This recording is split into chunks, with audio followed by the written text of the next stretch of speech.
improve diri kita, self development. Apa self development itu apa? Mengembangkan diri. Bagaimana kita mengembangkan diri? Sementara apabila kita mengembangkan diri untuk pondok,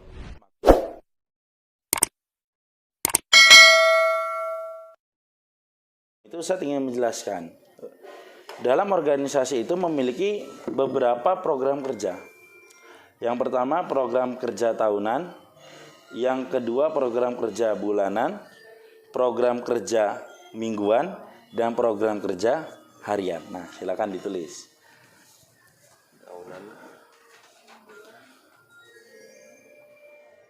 Jadi organisasi memiliki beberapa program kerja. Program kerja tahunan yang wajib ya tahunan, program kerja bulanan, program kerja mingguan, program kerja harian. Ini yang membuat mengapa organisasi di Gontor itu sangat matang. Kalau banyak tamu-tamu sebelumnya yang datang, apa yang terkesan terhadap organisasi yang ada di Gontor? Sangat teratur, ada yang bilang seperti itu. Wah, luar biasa dan lain sebagainya.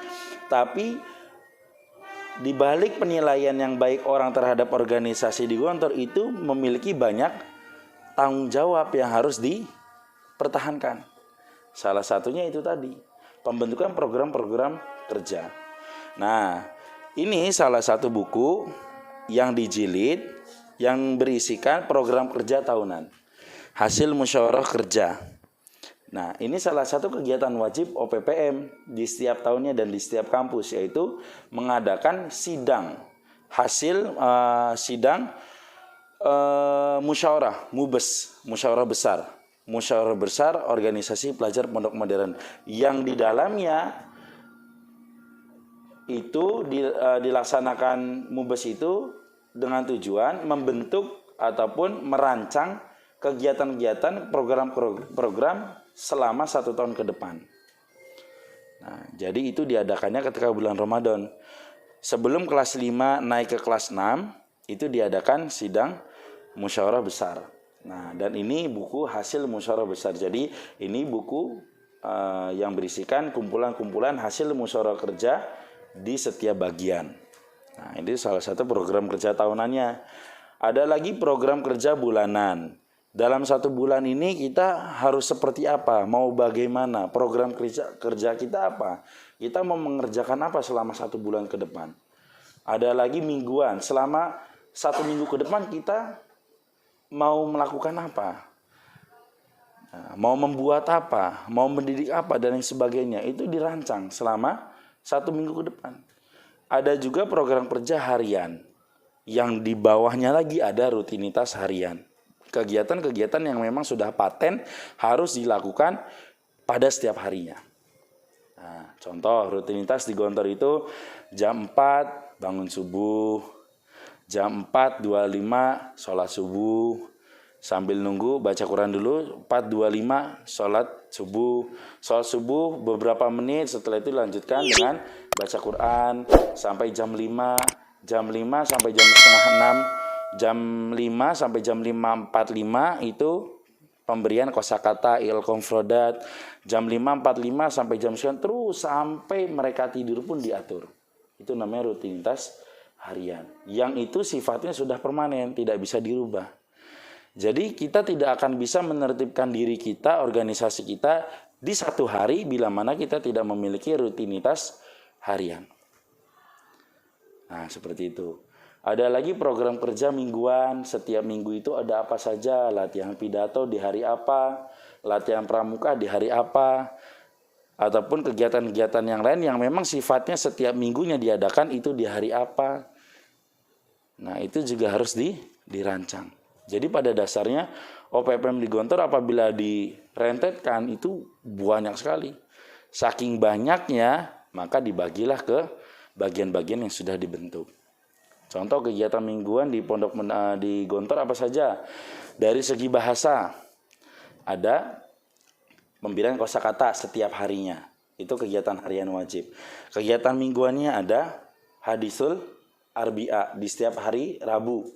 Setiap hari Rabu dari jam 5 sore sampai jam 6 sebelum azan maghrib itu diisi hadithul arbiyah ataupun ya semacam pembelajaran bahasa seperti itu. Sesuai dengan minggunya. 2 minggu bahasa Arab dan 2 minggu bahasa Inggris. Ada lagi kegiatan mingguan bahasa itu adalah muhadasah hari Selasa. Sebelum lari pagi setelah sholat subuh itu ada yang namanya muhadatsah, latihan bahasa di hari Selasa sebelum lari pagi. Ada juga muhadatsah di hari Jumat. Ini salah satu kegiatan mingguan di bahasa. Kegiatan bulanannya apa? Ada language show. Jadi setiap 1 bulan itu ada perlombaan tentang bahasa yang nanti santri-santri yang memiliki prestasi di bidang bahasa akan diberikan apresiasi berupa hadiah dan lain sebagainya. Itu baru program mingguan bahasa. Ada program mingguan bagian olahraga apa? Lari pagi, Selasa dan Jumat. Bagian olahraga punya nggak rutinitas harian? Punya. Mengadakan latihan kursus dan klub setiap sorenya. Jadi Gontor itu memiliki ekstrakurikuler yang banyak. Klub bola ada berapa, futsal ada berapa, bulu tangkis ada berapa, pingpong ada berapa, basket ada berapa, takraw ada berapa, voli ada berapa. Dan itu semuanya dihandle oleh bagian olahraga. Dan itu merupakan kegiatan wajib, rutinitas wajib setiap harinya bagian olahraga di setiap sore. Ada lagi kegiatan mingguannya bagian keamanan apa? Rutinitas hariannya saja sudah banyak bagian keamanan. Semua yang menjadi tanggung jawab bagian-bagian di bawah bagian keamanan itu menjadi tanggung jawab keamanan juga. Jadi keamanan itu posisinya bagian pertama setelah ketua sekretaris bendahara. Karena yang mempertanggungjawabkan semua bagian itu juga punya tanggung jawab juga di bagian keamanan. Jadi ketika acara bahasa, bagian keamanan juga punya hak dan punya kewajiban untuk mengawas bahasa. Meskipun dalam memanagenya, dalam mengadakannya itu menjadi tanggung jawab bagian bahasa. Tetapi dalam pengawasannya, dalam controllingnya itu menjadi tanggung jawab bagian keamanan. Jadi semuanya seperti itu. Ada juga kegiatan mingguan bagian keamanan itu apa? Pengecekan rambut. Jadi rambut setiap minggu itu dicek santri-santri itu. Biasanya setiap hari Kamis malam. Agar besoknya ketika hari Jumat kan free. Di sini liburnya hari Jumat. Tidak masuk kelas pagi itu di hari Jumat. Satu untuk pembersihan umum. Yang kedua untuk refreshing lah selama 1 hari itu. Nah, jadi hari-hari yang lainnya tetap masuk kelas kecuali hari Jumat. Itu untuk refreshing. Nah, agar nantinya ketika malam harinya Kamis malam itu diperiksa rambutnya. Dengan harapan di hari Jumat bisa memiliki waktu yang luas untuk potong rambut. Ada lagi kegiatan bagian bersih lingkungan. Rutinitas hariannya apa? Sampah-sampah yang ada di pondok ini itu bukan ustadz yang mengatur. Tetapi yang mengatur itu adalah bagian bersih lingkungan dari organisasi pelajar tadi. Nah, kita nggak bisa bayangkan kalau di Gontor ini cuman ada tiga item ini, ketua sekretaris bendahara, berapa banyak kerjaan dia, bisa-bisa gila kali setiap hari itu. Karena setiap hari banyak sekali. Nah, maka dari itulah kenapa Gontor banyak yang menyebut juga pondok yang mengajarkan kehidupan. Karena kehidupannya tidak hanya di satu wilayah saja, di satu kegiatan. Di sini ada yang latihan NBGND, di sana ada yang latihan acara, di sana juga ada latihan LKBB baris berbaris, di sana ada yang kerja untuk panggung gembira, di pojoknya lagi ada drama arena, semua seperti itu. Jadi di satu waktu Gontor itu tidak mengadakan satu acara, banyak acara. Dan pastinya karena banyaknya acara, maka banyaknya juga penanggung jawab. Ya itulah dari bagian-bagian tersebut. Jadi kalau misalkan di Gontor ini hanya 3 item ini, saya yakin gak akan mampu. Banyak juga dari kelas-kelas 6 Gontor itu banyak yang tidak mampu. Dalam artian dia ditunjuk untuk menjadi bendahara di salah satu bagian. Misalkan koperasi pelajar yang harus memegang uang ratusan juta. Dia gak kuat. Akhirnya stres, minta pindah, minta turun. Nah, dan itu seperti itu akan menjadi catatan khusus di Gontor. Orang yang diberikan tanggung jawab dan dia tidak mampu melaksanakannya karena memang sudah mengeluh dari awal, tidak sanggup dengan dalam artian tidak memiliki usaha untuk melaksanakan, langsung meminta melepas amanah tersebut, itu menjadi catatan buruk. Begitu pula orang yang sudah diberikan amanah tetapi tidak bisa mengerjakan dengan baik, itu juga akan menjadi catatan buruk. Jadi semuanya bertanggung jawab, semuanya di Gontor ini bukan untuk siapa-siapa tetapi untuk pondok. Lalu bagaimana Ustaz? Kenapa bisa sedemikian rupa? Karena kita punya kuncinya. Apa kuncinya? POACE, POACE. Yang pertama POACE, POACE, POACE. Biar nggak salah. Dibacanya POACE. Yang pertama planning. Di setiap bagian, semua bagian, 21 bagian, seketua-ketuanya, sekretaris-sekretarisnya, sebendahara-bendaharnya itu memiliki planning. Apa planning? Perencanaan. Itu P. O, organizing. Apa organizing? Organizing itu apa?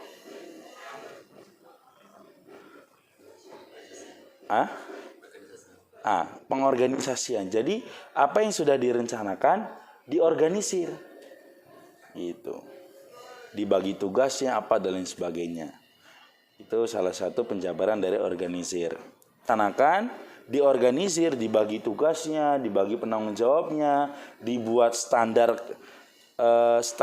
pelaksanaannya, SOP-nya.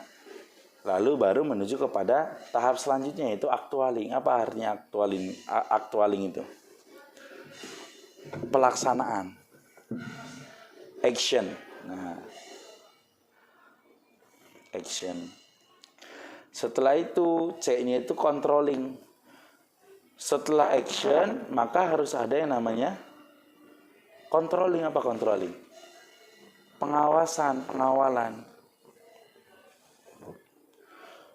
Baru yang terakhir itu E. Apa E itu?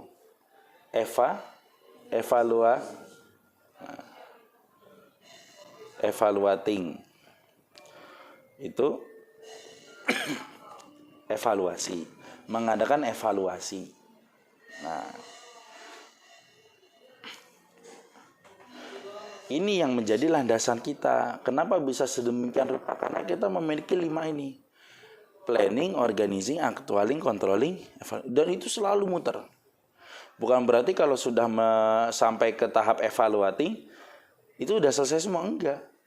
Adanya evaluasi itu untuk mengetahui kekurangan sebelumnya dan merencanakan untuk kemudian hari. Itu ada evaluasi ataupun rapat koordinasi lah. Nah, maka dari itu di Gontor itu juga wajib mengadakan rapat ataupun kumpul tiap bagian, tiap ketua bagian di setiap minggunya. Jadi di dalam 1 minggu itu di Gontor itu banyak sekali perkumpulan bagian-bagian. Misalkan bagian keamanan kumpul antar bagiannya sama satu lingkup bagian keamanan. Bagian bersih lingkungan kumpul dengan lingkup bersih lingkungannya saja. Terus seperti itu. Dan ada juga kumpul mingguan ketua bagian. Setelah mereka mengadakan kumpul mingguan di tiap-tiap bagian, ketua ini juga diadakan kumpul oleh pengasuhan santri selama setiap minggunya itu dengan semua ketua bagian. Jadi ketua bagian itu di setiap bagian itu memiliki kumpul, 2 kali kumpul. Yang pertama kumpul khusus bersama ketua PPM, dan yang kedua kumpul khusus bersama pengasuhan santri. Biasanya kalau kumpul khusus bersama ketua PPM di setiap minggunya itu membahas evaluasi selama 1 minggu dan pelaksanaannya. Kalau misalkan kumpul sama pengasuhan biasanya laporan hasil usaha, laporan kerja, setelah itu sekaligus konsultasi program yang akan dilaksanakan di kemudian hari. Jadi seperti itu. Jadi semuanya rumit, kalau difikirkan rumit, tetapi semua itu kita jalani semuanya. Nah, maka dari itu agar semuanya tertib, setiap bagian harus memiliki SOP. Apa itu SOP? Standar operasional pelaksanaan. Jadi di setiap bagian, di setiap kegiatan, di setiap tanggung jawab itu harus memiliki SOP, ketentuan yang paten. Ketentuan yang paten. Contoh, kegiatan bahasa pemberian kosakata. Ini standarnya bagaimana? Dan harus menjadi catatan, setiap orang harus memiliki standar yang tinggi. Harus memiliki standar yang tinggi. Standar pemberian kosakata itu bagaimana? Oh, langkah pertama seperti ini. Tujuannya seperti ini. Nanti di akhir ada penulisan kosakata yang disampaikan di awal. Setelah itu ada pengecekan oleh pengurus. Setelah itu ada absensi dari terus disusun. Lalu dilaksanakan. Jadi setiap personil yang ada di setiap bagian itu hanya cukup mentaati ketentuan-ketentuan yang sudah ditetapkan di dalam SOP setiap bagian. Bagian bahasa memiliki SOP. Jadi meskipun orang yang nggak punya modal bahasa, tapi dia ditugasi di bagian bahasa, dia tetap bisa bertugas karena sudah ada arahannya yang tadi ketentuannya itu. Nah, jadi seperti itu. Dan yang harus kita ketahui, cara Gontor mendidik santri itu dengan cara diberi tugas. Nah, cara Gontor mendidik santri, mengetahui kualitas santri itu dengan cara diberi tugas. Maka dulu ketika kami di Gontor Pusat, pengasuhan sering menyampaikan bahwasanya Pak Yai Sukri itu sering memerintahkan kepada pengasuhan untuk memberi tugas, selalu diberi tugas. Santri itu harus selalu diberi tugas. Harus selalu diberi tugas. Karena dengan santri diberi tugas, dia akan berlatih bagaimana menerima tugas, bagaimana merencanakan tugas, bagaimana mengorganisir tugas, bagaimana melaksanakan tugas, dan bagaimana yang lainnya. Nah, jadi cara Gontor menilai santri itu sangat mudah dengan cara diberi tugas. Maka terus harus selalu diberi tugas. Santri-santri harus selalu diberi tugas. Meskipun tugas-tugas yang diberikan harus sesuai dengan sub-subnya. Kan nggak mungkin bagian bersih lingkungan diberi tugasnya untuk ngawal anak-anak di masjid, sholat maghrib misalkan. Tidak, karena memang dia bagian bersih lingkungan. Jadi tugas yang diberikan harus berkaitan dengan tanggung jawab bersih lingkungan. Contoh, ini pondok kurang tong sampah. Silakan kita tugasi kamu untuk memikirkan bagaimana solusinya ketika sampah semakin banyak dan semakin sulit untuk dihandle. Oh, penambahan tong sampah. Tong sampah sudah banyak, cuman sering ketukar-tukar. Kamu pikirkan, kita kasih tugas, coba ini dihandle tong sampah. Oh, bagaimana kalau kita cat tong sampahnya? Tong sampah sudah banyak, sudah dicat, tapi masih sering rusak. Kamu cek, terus dikasih tugas, terus setiap saat pasti diberi tugas. Nah, maka dari itu kita harus sering-sering memberi tugas. Tapi jangan salah, ketika kita memberi tugas ada hal-hal yang harus diperhatikan. Yang satu, pemahaman tugas. Yang kedua, pelaksanaan tugas. Yang ketiga, laporan tugas. Jadi sebelum kita menerima tugas ataupun memberi tugas, kita harus memahami tugas yang akan kita berikan kepada anak. Kita harus memahami, jangan sampai kita pun gak paham tugas yang mau kita kasih ke orang lain, akhirnya orang lain juga gak paham, anak itu gak paham, akhirnya anak itu tidak mengerjakan, ujung-ujungnya kita marah karena tidak dikerjakan oleh anak yang sudah kita kasih tugas. Maka dari itu kita harus paham tugas apa yang akan kita berikan kepada anak itu. Nah, tugas apa yang mau kita berikan kepada anak itu. Bagaimana pelaksanaannya, semua kita sampaikan kepada anak. Jadi nggak semata-mata asal menyuruh, organisasi tidak seperti itu. Tuh. Kita kasih tugas, kita fahamkan, kita jelaskan bagaimananya, sehingga anak ini benar-benar paham terhadap tugas yang akan kita berikan, sehingga nantinya anak ini bisa mengerjakan dengan maksimal ataupun dengan sesuai dengan arahan tadi. Nah, Baru setelah kita memberi tugas, memahami tugas, mengawas tugas, lalu mengevaluasi tugas. Tugas yang kita berikan kepada anak setelah kita jelaskan, setelah kita fahamkan, bukan berarti sudah selesai semuanya, tidak. Kita memiliki tanggung jawab juga untuk mengawas anak, mengontrol anak. Bagaimana si anak ini dalam melaksanakan tugas. Jangan sampai karena setiap orang memiliki selera yang berbeda-beda, dia mengerjakan tugas sesuai dengan seleranya dia. Akhirnya tidak sesuai dengan SOP tadi. Maka harus selalu dikawal, diawasi, dikontrol. Setelah itu ada yang namanya evaluasi tugas. Evaluasi tidak harus memberikan suatu kesalahan. Bisa jadi di dalam tahap evaluasi tugas itu kita memberikan apresiasi karena si anak ini sudah bisa mengerjakan tugas sesuai dengan ketentuan yang kita berikan. Ataupun apabila memang masih kurang maksimal, bisa kita berikan evaluasi ataupun kesalahan dia apa, kekurangan dia apa, dan kita berikan solusi. Jadi seperti itu. Nah, dan yang harus antum ketahui, OPPM itu intinya ada di 3. Dalam menjalankan organisasi itu intinya ada 3. Evaluasi, solusi, dan inovasi.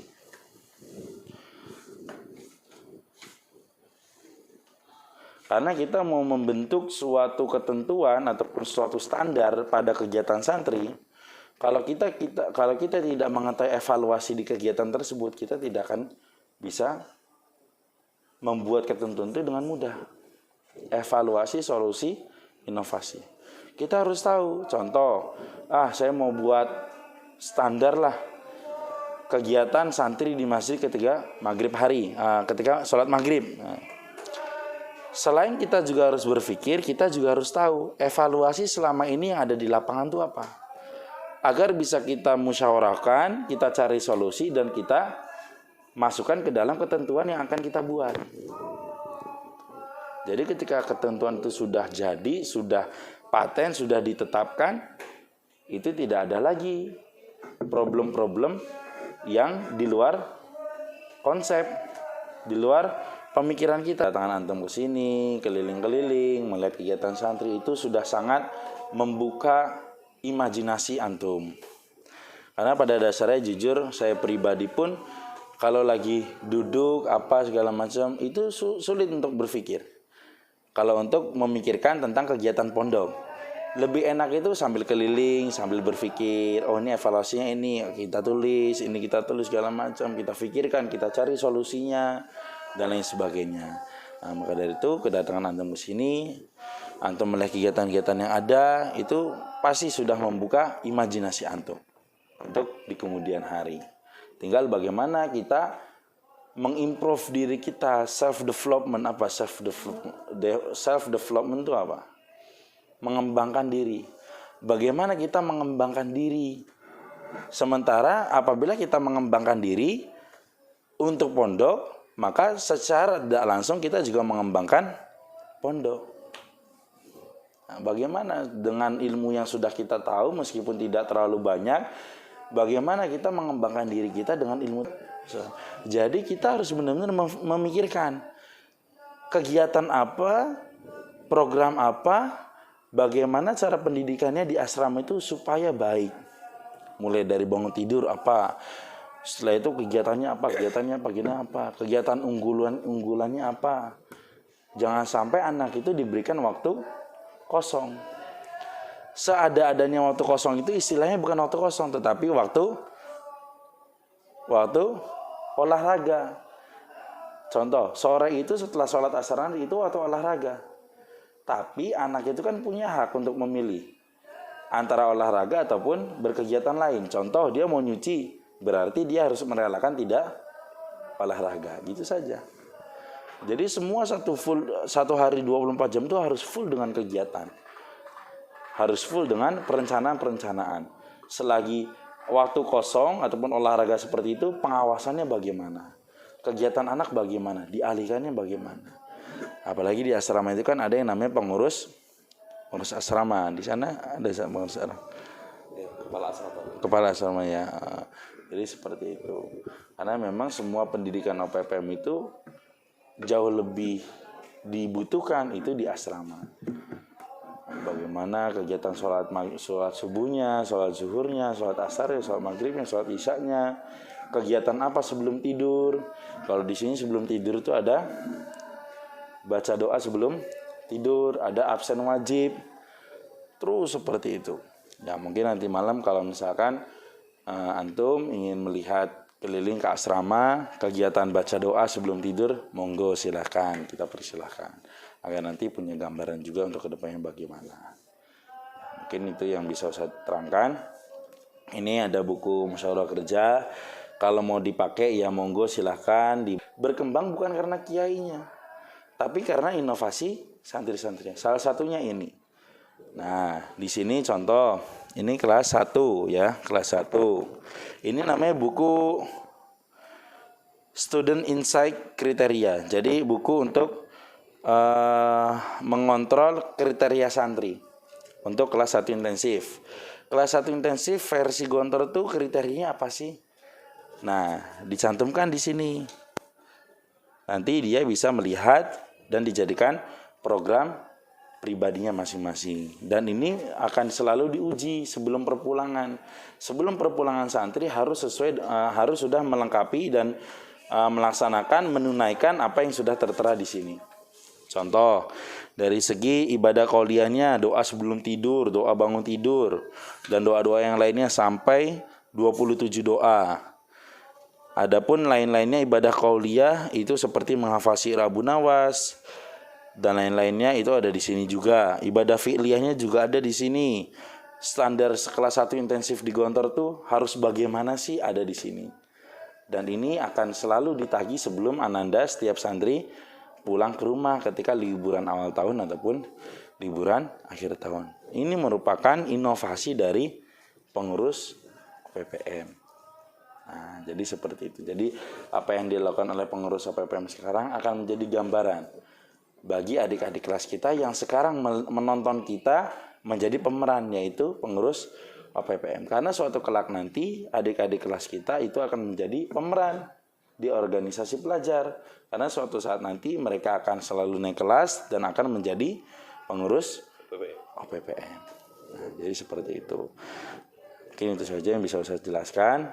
Kalau misalnya ada pertanyaan-pertanyaan, silakan, nggak apa-apa ditanyakan. Insya Allah akan kami jawab semaksimal mungkin. Gitu ya. Mungkin itu saja. Untuk selanjutnya, saat buka sesi tanya jawab. Silakan yang mau tanya. Nah, ada dalam kehidupan kita yang menjalankan organisasi pelajar di Gontor. Tuh, tidak apa-apa disampaikan saja, ditanyakan. Selagi kita bisa jawab, akan kita jawab. Adapun nanti yang membutuhkan penyesuaian karena kan memang tidak mungkin 100% sama seperti di Gontor. Nah, itu kembali lagi ke pembimbing masing-masing. Tuh. Ya, silakan.